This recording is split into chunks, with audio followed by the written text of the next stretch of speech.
Introduction. If you're like me, you read books like this to learn new skills. You don't care about the author's personal story. I mean, why would you? It doesn't matter why I prep. It matters why you prep. If that's you, then skip the rest of this chapter. It will bore you. You bought this to learn about prepping. Let's go do that. Nothing but meaty information from Chapter 1 on. For those that do care about the author, for starters, this isn't my first book. I have over 40 out, 7 nonfiction and 34 novels. By the time you listen to this, that number is probably higher. I've sold well over 1 million of these little things and have grossed north of $1.5 million from my books. I joined the self-publishing revolution in 2014 and quit my engineering job in 2016 to sell books full-time. I never looked back. While the world was melting down from 2016 to 2019, I remained blissfully unaware. I had less than a week's worth of food stored.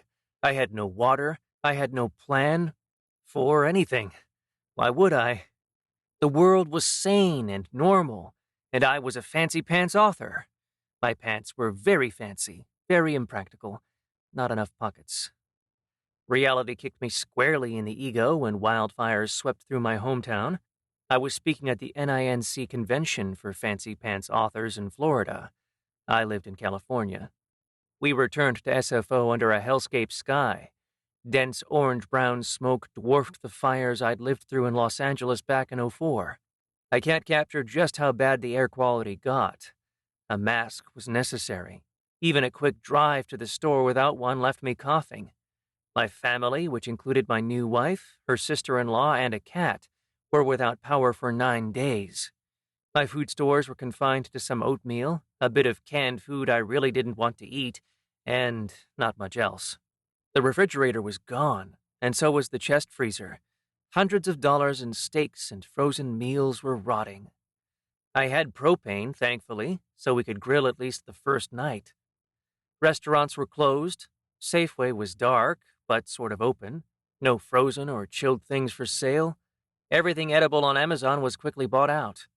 For the first time, I couldn't count on society to prop me up and give me every last convenience I could ever want. There was no DoorDash, no grocery delivery, and only my camping gear to tide me over. I cannot even imagine how bad it would have been without mountain house meals, flashlights, and other gear for my backcountry trips. All this taught me a lesson. I was not prepared. At all. And it could all come crashing down in a moment's notice. Every year the fires get worse. Every year more areas around me burn. My friends and family are terrified, all fearing this might be the year we have to abandon everything and watch our homes burn. Enter COVID. I didn't get terribly far in preparing. This was September of 2019, and I had a busy conference schedule that lasted through November, after which I fully intended to get into prepping. There was just one small wrinkle. My first child was born on December 30th. I managed to get a little solar battery and a single panel and some basic dried goods, and then I forgot all about prepping as lack of sleep forced me into basic survival. At the end of March, COVID arrived and we locked down. I was annoyed, but it was only 2 weeks to slow the spread, and I had 2 weeks of supplies. I was ready. Except that while the grocery store was open this time, it was out of almost everything I needed. My wife is a big damned hero, so we had toilet paper and other essentials, but we had no experience with having a baby, and I was trying to find things like formula. My gym closed. I cannot overstate what a problem this created for me. I am a crazy nutball held together by rituals and a loving wife. My temple is the gym. The iron is my religion. It centers me. And that cherished routine vanished overnight. Fast food? Gone. There went my lunch routine. Friends? Yeah, no. Fortunately, Lisa and I had our son Kalen to occupy us. An infant has a time warp bubble around them, and the months soared by. Until June. Earlier, I mentioned that my wife and I lived with my sister-in-law. I'm not going to disparage her. She's a good person. But we are oil and water precisely because of prepping. How things played out between us might sound familiar. Syl and I are very different people, with very different outlooks on the world. She grew up in a loving, supportive home and attended one of the finest universities in the world. Her entire life, her family had been there for her. There was always someone to pick her up when she fell down. I'm not suggesting that's bad either, but it leads to a very different mindset than the one I grew up with. Syl was something like 3 years behind on rent, and she had not a care in the world about where her next meal would come from. In her mind, I think, this was acceptable because she pictured my wife and I as rich. We are not rich at all. I have never owned a house, despite desperately wanting to my entire adult life. I come from the wrong side of the tracks. My earliest memories involve dozens of beer bottles and several bongs scattered across the living room from my father's evening the night before.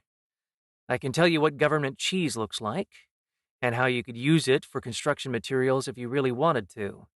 The pyramids might have lasted longer than this stuff.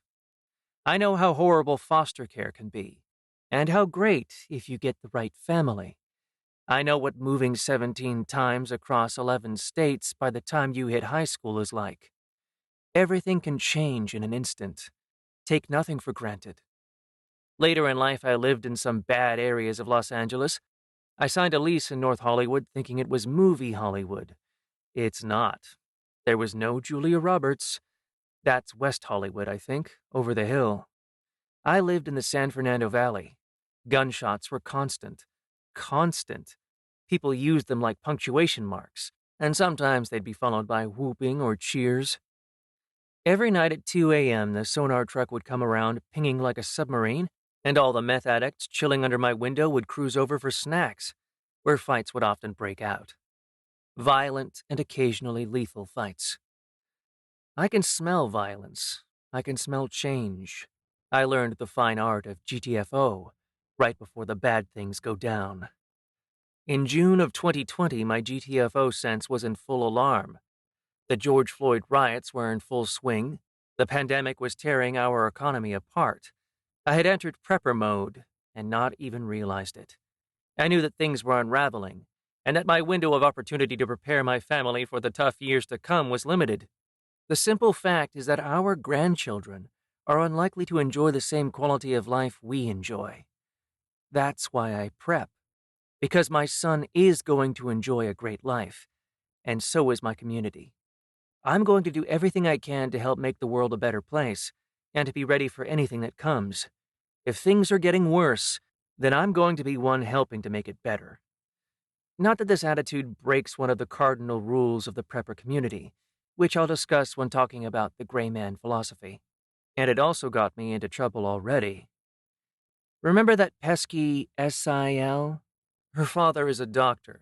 Her primary activity when the pandemic started was playing Animal Farm on her Nintendo Switch, or Guild Wars 2 on her computer, or watching movies, or it all adds up to entertaining herself. She didn't participate in our family's survival. The pandemic taught her nothing, so far as I can tell. I am sure you know someone like this. If you're reading this book, you're starting to see the man behind the curtain, and how delicate this whole act we call civilization really is. Society is so fragile. Whether it's wildfire, a power outage, famine, war, overtaxed hospitals, or some combination of all of that, we're all vulnerable, no matter where we live.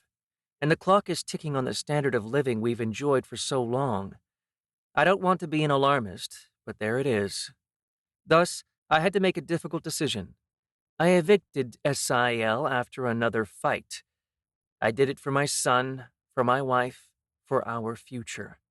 There are grasshoppers, and there are ants, and things are going to go really, really badly for the grasshoppers in the next few years. I performed relationship triage because I simply did not have the bandwidth to care for people who have no interest in caring for themselves.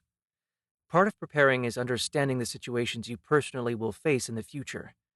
Anticipate what you will face, what you will need. Sometimes that's storing water. Sometimes it is removing someone toxic from your life. Both are important preps. Enough about me. Let's get into prepping. Chapter 1. What is prepping? Prepping, quite simply, being prepared for potential problems, emergencies, and disasters. If you own a fire extinguisher and smoke detectors, then congrats. You're a prepper. Bonus points if your family knows how to stop, drop, and roll, and or how to call 911. As recently as 2019, prepper was a pejorative in many online communities. People had this image of a maladjusted gun nut with 10,000 rounds of ammunition, a bunker, and that wall of cans and mason jars we know from every post-apocalyptic movie. The truth is a lot more nuanced. I own a gun now, and will explain why later in the book. It's something I never expected myself to have, and I carefully weighed the pros and cons. But many preppers do not own guns. We are a diverse bunch, scattered across the whole of the world. It's difficult to make generalizations about us because we're all so different, but there are many things we agree on. If you're a member of online communities, you'll hear the terms SHTF and TEWAWKI. These stand for shit hits the fan and the end of the world as we know it. They're a bucket for every conceivable scenario where the grid goes down, where we are without power or internet and possibly water. The general idea is that our entire global economy is a house of cards, and we're due for a crash of Great Depression levels. If preppers are right, then the simple idea is that we can and should prepare for this kind of crash, because we're likely to see it in the next decade. It's not nearly so bad as it sounds, trust me. I thought the world was going to end in 2008. I've had more jobs than the Highlander, and back then I was in finance. From 2001 to 2007, I watched massive, incredible, blatant fraud take place in the Los Angeles mortgage industry. From the bottom to the top, almost everyone was in on it. Everyone knew. When it started to come crashing down, I thought for sure that was the end. I thought the US dollar was done. But I was wrong. We bounced back and kept chugging along. And we probably will this next time and the time after. Until we don't. Like in 1929.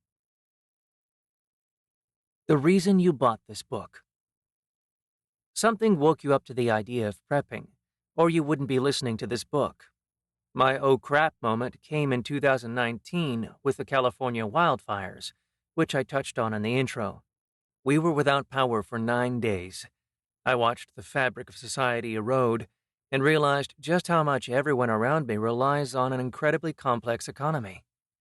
Prepping, for me, reduces my stress about possible emergencies. We lost power, so I researched and purchased a solar generator and batteries, even though I rent. I have to lug them out and set them up on wooden carts I built every day, but doing it means I have power even if the grid goes down, and saves me about $150 a month on my power bill. We'll go into specifics on that system later, but the point is that I picked a likely scenario, in this case, one that had already impacted me, and then came up with a plan to deal with that scenario. That's all prepping is. You consider each likely scenario in your area: fires, tornadoes, power outages, cartel enforcers, zombies, air quality. Now figure out how you're going to address those problems. If you're not sure where to start, no worries. The prepping community has you covered. 3 minutes, 3 hours, 3 days, 3 weeks. One of the very first things you're likely to hear in prepper communities is that you can live 3 minutes without oxygen, 3 hours without shelter, 3 days without water, 3 weeks without food. When you're considering your preps, start with these areas. For most of us, air quality isn't an issue, but for me it really was a starting point. The fires were bad for weeks, and they get worse every year where I live. A mask has become a necessity on some days. It's just a simple fact of life. So I have plenty of masks, comfortable masks, enough to share. As for shelter, I have the house my wife and I rent, and I have my 2010 Toyota Tacoma. In the event that we do have to flee the house, my family can sleep comfortably in the back of my truck. I've got months of food and weeks of water. Each prep took deliberate consideration and didn't come all at once. I've spent 2 years slowly gathering and about the last 6 months frantically filling in gaps. Your PACE plan. Much of prepping doctrine draws from military lingo. One of the cardinal systems we've borrowed is called the PACE plan. The goal by the end of the book is to create a PACE plan unique to you for each of the chapters ahead. Each chapter will break down what you need to consider for your plan. So what does it stand for? Primary, alternate, contingency, and emergency plans. If we're extending my shelter plan from last section to make it a full PACE plan, then house and car aren't good enough. What is my contingency plan if the alternate doesn't work? What if zombies eat my car? I haven't seen past like season 5 of The Walking Dead. I don't know what's possible. For a contingency plan, Lisa, my 2-year-old son Kalen, and I could drive 3 hours away to Sonora, California, where my best friend and his extended family have deep roots. But what if the squirrels have learned to use firearms? I've seen them eyeing me while I eat pizza in Curry Village at Yosemite. They're definitely planning something. So I might get cut off from Trevor. My emergency plan is very simple. Drive until I find a hotel outside the disaster zone. This can only be done in real time, and therefore requires no prep beyond making sure I have communications available during an emergency. You don't need to know anything more than that about PACE plans, in my opinion. Have as many layers as you can, because 2 is 1, 1 is none. This is another awesome source of wisdom that serves me well time after time after time. Back in the day, in the black and white days of the previous millennium, when the word for fire was guh, 10-year-old Chris was lucky enough to spend a couple years irritating my Uncle Sam. Not the government, an actual uncle named Sam. Uncle Sam was brilliant. He had the kind of mind that would have made him an engineer today, but back then meant he built greenhouses and gardens and lawnmowers and cars and coal stoves and occasionally even houses. One day I noticed that my uncle had not one, not two, but 3 of the same radio. The first he listened to. The second and third were both still in the box on the shelf in the corner. I asked him why. "Eventually this one is going to break, and I'm not going to be able to fix it," he explained as he served roasted chestnut from the coal stove. "They're not going to make them like this. They'll be made of cheap crap and will hardly work. But these, they'll last another 10, 15 years apiece. Longer if I'm careful." As a prepper, you'll hear this wisdom distilled down into 2 is 1 and 1 is none. Things are going to break. If you have 1 and it breaks, now you have none. If you have 2 and 1 breaks, well, you still have 1. Redundancy is a huge part of prepping. Chris's shopping list. At the end of every chapter, I'll list things I bought that I think are worth your consideration. If you're listening to the audiobook, they're all listed at brandnewprepper.com/shopping list. I made the list for people like me. I do a lot of research when shopping and watch a lot of reviews. I make sure before I drop my money. Sound familiar? I hope so. I encourage you to do the same. Take a look at the list, and if you come to the same conclusion, then please consider clicking one of my links when you buy the item. I get paid. Exercise number 1. Decide what you're prepping for. What are the most likely threats in your area? What emergencies are most likely? Make a list. Consider carefully. Talk to a family member, friend, or if you're not comfortable doing that, maybe make a post in an online community like Reddit. This is the list we're going to use in subsequent chapters, and we want to end with a PACE plan for each. You don't have to do that now, though. Just make a list of the possible threats you're concerned about. Bonus: look further than this year. The fires are getting worse in California. What might that look like in 10 years for my family? In 20? Are there similar concerns in your area? Add them to your list. Chapter 2. Shelter. Now that we have some idea of what prepping entails, It's time to get specific and make PACE plans for each core area of concern.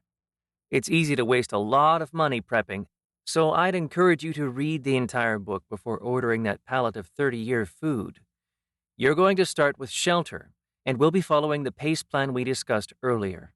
This will be one of the shortest chapters, with the easiest assignments. It's one everyone can do, because we all live somewhere. Perform a threat assessment. Hopefully, you've already done the exercise from the last chapter. If not, do the part relating to your home now. What are the biggest possible emergencies where you live? If you're in an apartment, then fire could be one of them, because you don't control what other people do. If you live in a sketchy neighborhood, feels like most neighborhoods these days, then home invasion is a possibility.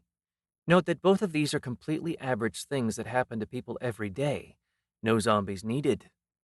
My security cameras cost me $65 and an hour to install, and I always lock my doors now, which I was lax about in years past. What else might go wrong? Do you live in Tornado Alley? Are hurricanes something you see regularly? Most areas have their own threats. Until recently, I would have said earthquakes. Now fire has catapulted way past that. Power outages are one of the things I prep for, because they've actually impacted me. I'm ready if it happens again. I also noticed crime worsening in my area over the last year.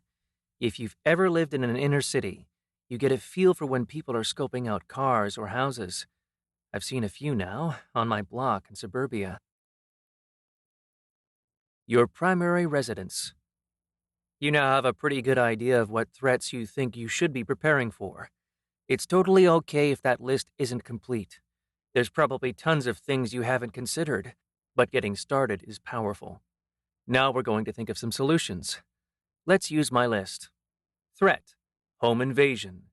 Preps: security cameras, adequate outdoor lighting, nothing valuable visible. Acquire Mossberg 590 shotgun. Acquire gun safe. Take gun safety class. Check locks nightly. You can define both the threat and the preps as specifically as you want. Some people really enjoy detail, and others like something simple. Just a couple words. As long as you know how you're dealing with potential problems, that's all that matters. Your alternate residence. Assume that something worse than a home invasion occurs. In my case, let's say a wildfire is sweeping through, and we've just been ordered to evacuate.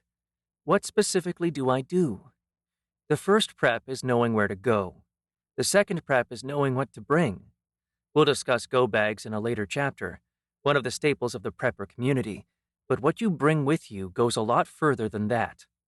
I keep jackets, blankets, chairs, water, a first aid kit, flashlights, and snacks in my 2010 Tacoma. One of my preps involved building a ramp for the bed that gives me 2 levels of storage. I can load my solar generators, critical documents and photos, and supplies appropriate to my destination in under 15 minutes. My wife and Kaylin would take her car, and we'd caravan out to my buddy Trevor's. Assuming I controlled my destination instead of serving as a guest, then I'd run another threat assessment for the destination, and repeat preps for all the threats I identified. Your emergency residence. You can see where this is going, right? Our emergency residence would be a hotel, which means that we can't do a great deal to prepare, beyond ensuring that when we pack our cars, we're prepared to live out of them. Or is there? I feel like there's always something I've forgotten. I now have several $100s in cash, just in case the internet is down and we can't pay with cards. Your backup residence. Our backup residence is our vehicles. If we're going to live in our cars, then we'd have a new set of needed preps. How would we shower? Where would we park? How would we acquire and pay for fuel? We're hikers and campers and have a ton of gear. If we had to rough it, we have almost everything we could want to do it long term. Water would be an issue, but mobility could help solve that. See where this is going?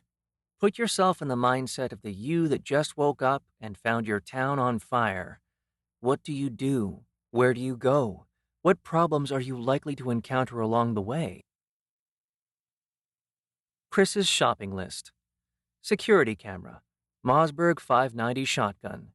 Gun safe. Exercise number 2. Make a pace plan for shelter. Come up with all 4 locations. If you don't have 4, that's totally okay. You may only have 1. You may not even have one right now. Write down what you do have and try to develop the others over time. That's what prepping is all about. We all start somewhere and then gradually fix problems and add to our preps. Bonus. Run a threat assessment for all shelters in your PACE plan. What can you prepare for ahead of time right now? What would be cheap or easy to do? Do it. What will need to wait? Give yourself reminders to address those things later so you don't forget.